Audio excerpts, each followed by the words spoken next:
Social Studies, RR11, pages 27 through 29. The title of this story is The King Who Talked to God. King Jehoshaphat rubbed his eyes and sat up. It was morning.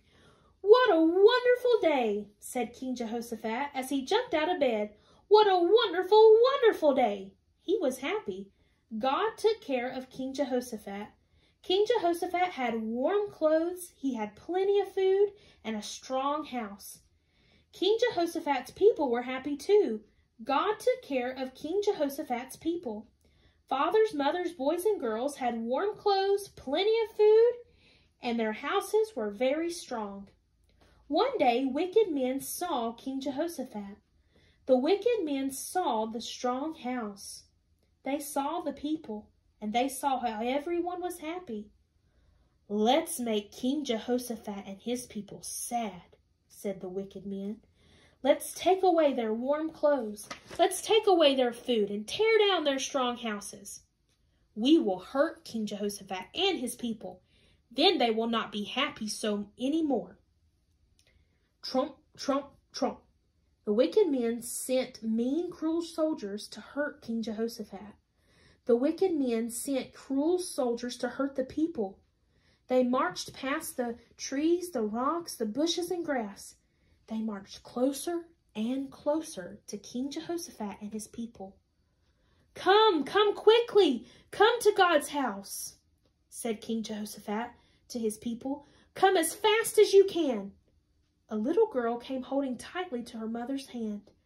Grandfathers and grandmothers came, fathers and mothers came, tall men and short men came. All of the people came to God's house. "Let's talk to God," said King Jehoshaphat, when all the people were gathered together.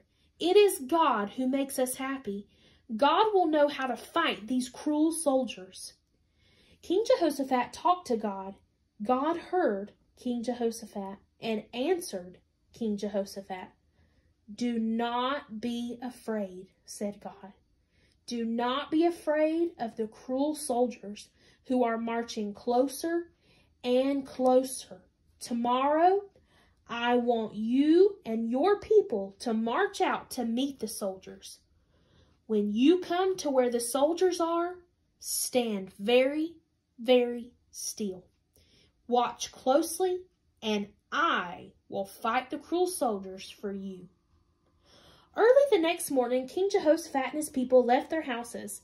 They marched up to meet the cruel soldiers. King Jehoshaphat and his people did not carry swords. No one carried any arrows or heavy sticks. Yet, King Jehoshaphat and his people were not afraid. They walked right up to the cruel soldiers and stood still, just like God commanded them to do. Then the people in the front began to sing, "Praise the Lord, His mercy will last forever," sang the people. "Praise the Lord, His mercy will last forever." And soon all the people were singing to God. That song could be heard across the whole land. "Ha, ha, ha," thought the cruel soldiers when they heard all that singing. "This will be easy. All that King Jehoshaphat's people can do is sing to God." God heard King Jehoshaphat's people singing, and God was very pleased with them. Bang, bam, crash. God made the cruel soldiers start fighting each other.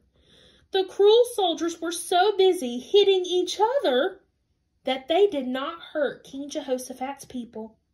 They fought each other till there was no soldier left. King Jehoshaphat and his people walked back to their strong houses, and they were happier than they had ever been before. King Jehoshaphat and his people knew that God cared for them very, very much. Boys and girls, God takes care of us too, and we can be happy. We can be glad because God takes care of people just like you and me. Who took care of King Jehoshaphat? Were King Jehoshaphat's people happy? Whom did wicked men send to hurt King Jehoshaphat and his people? Where did King Jehoshaphat talk to God?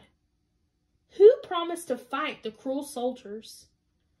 What did God make the cruel soldiers do to each other? Does God take care of boys and girls too?